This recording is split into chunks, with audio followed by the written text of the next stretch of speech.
want to do is praise this initiative of a consultation.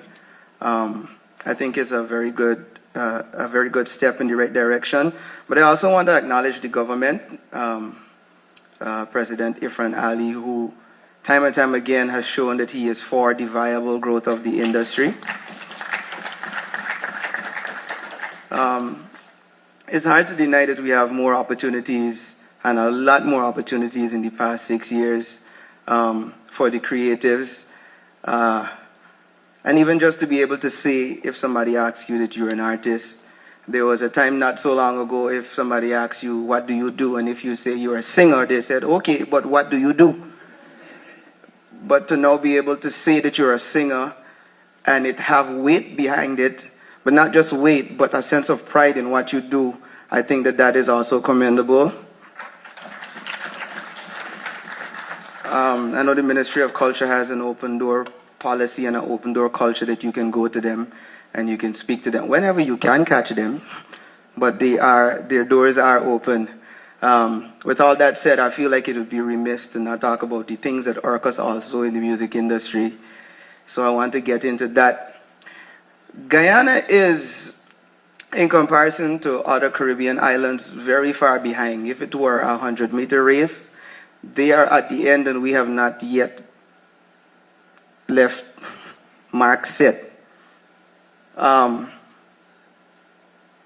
It's almost sad when you think about the things that we celebrate in this country, especially as it pertains to music, and we hold in high esteem as great accomplishments in Guyana. They are really just tools in the back pocket of the average teenager in Trinidad and Tobago or Jamaica or Barbados.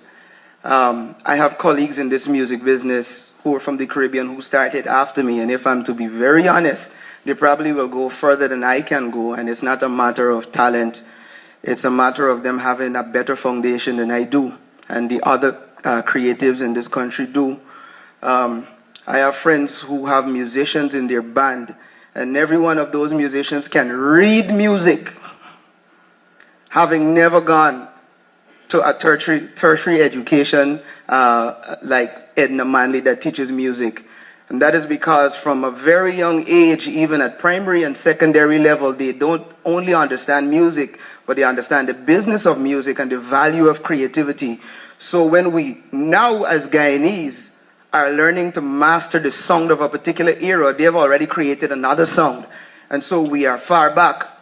And there needs to be some kind of national educational implementation in our schools to give our younger generation the kind of foundation that they need so that Guyana's culture is preserved.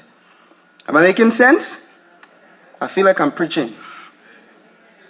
The educational component is missing, and it's not just missing with the children, it's also missing with people who are seasonal in this creative sector also. And they need to know and they need to see that there is scope for growth in this industry. Many people don't know that some of the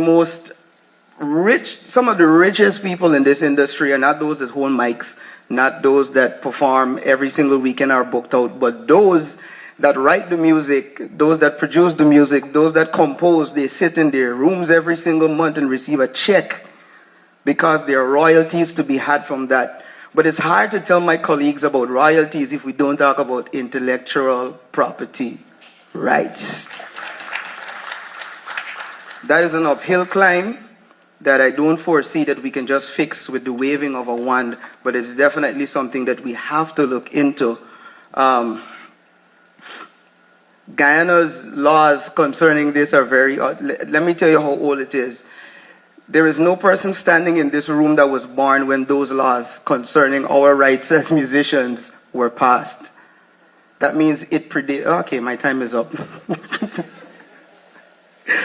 I wish I had more time. I didn't have a lot more anyway.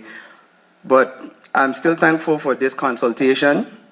And I hope that moving forward we can have more conversations like this that last more than 5 minutes so that we can engage the real people who sign these things and put them into law so that our creatives can have a better life here in Guyana. Thank you very much.